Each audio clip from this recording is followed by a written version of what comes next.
देखिए, आज जिस तरह से दिल्ली में घटना हुई, लाल किले के बहुत समीप और 10 से 12 लोगों का शरीर शांत हो गया। आतंकवादियों के द्वारा इतनी बड़ी घटना को देश का दिल, राजधानी दिल्ली के अंदर, उनके परिवार को परमात्मा सहन करने की ताकत दे। और भारत सरकार से भी निवेदन करना चाहती हूँ कि इस तरह की घटना कहीं ना कहीं, कभी पुलवामा होना, कभी दिल्ली में बम ब्लास्ट होना, या आए दिन कुछ ना कुछ होना, देश की सुरक्षा के ऊपर भी सेंध है। जब राजधानी के अंदर जहाँ इतनी सुरक्षा है, वहाँ बम ब्लास्ट हो सकता है, वहाँ आतंकवादी हमले हो सकते हैं, तो आम जन के लिए, आम भारतीय के लिए, आम समाज के नागरिक के लिए, जिसके पास सुरक्षा भी नहीं है, जिसके पास हथियार भी नहीं है, तो वो जनमानस क्या सोचता होगा।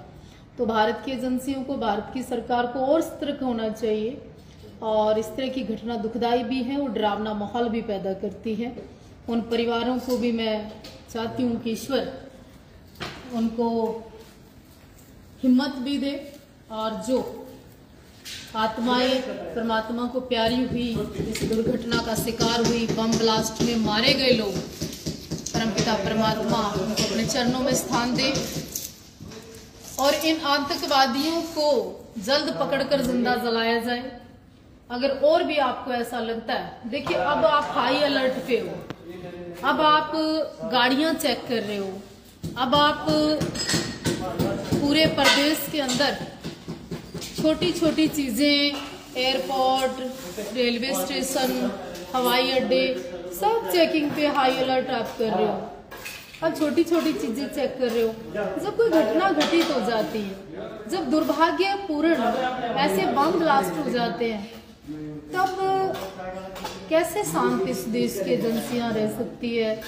और दिल्ली जैसी जगह पे घटना होना, तो आपको नहीं लगता आपके अंदर एक डर का माहौल होता है? आपको नहीं लगता आपको भय लगता हो? आपको नहीं लगता कि जिन लोगों के पास सुरक्षा के नाम पर जिनको जरूरत है, उनका भी ध्यान रखना चाहिए।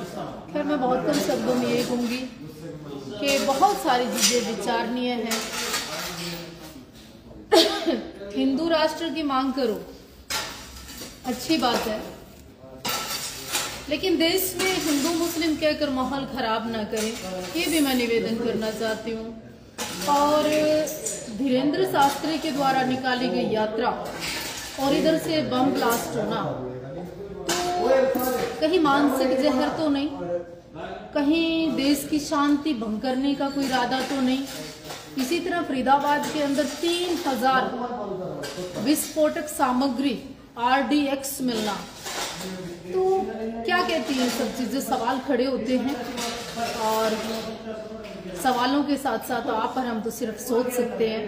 पर जिनके साथ बीती, जिनके लोग चले गए, जिनके परिवार खत्म हो गए, जो लोग बहुत उम्मीद लेके दिल्ली गए थे, तो आप सोच सकते हो कि क्या गुजर रही होगी। जय हिंद। हो सके तो आप वीडियो शेयर करें। मैं साध्वी देवा ठाकुर।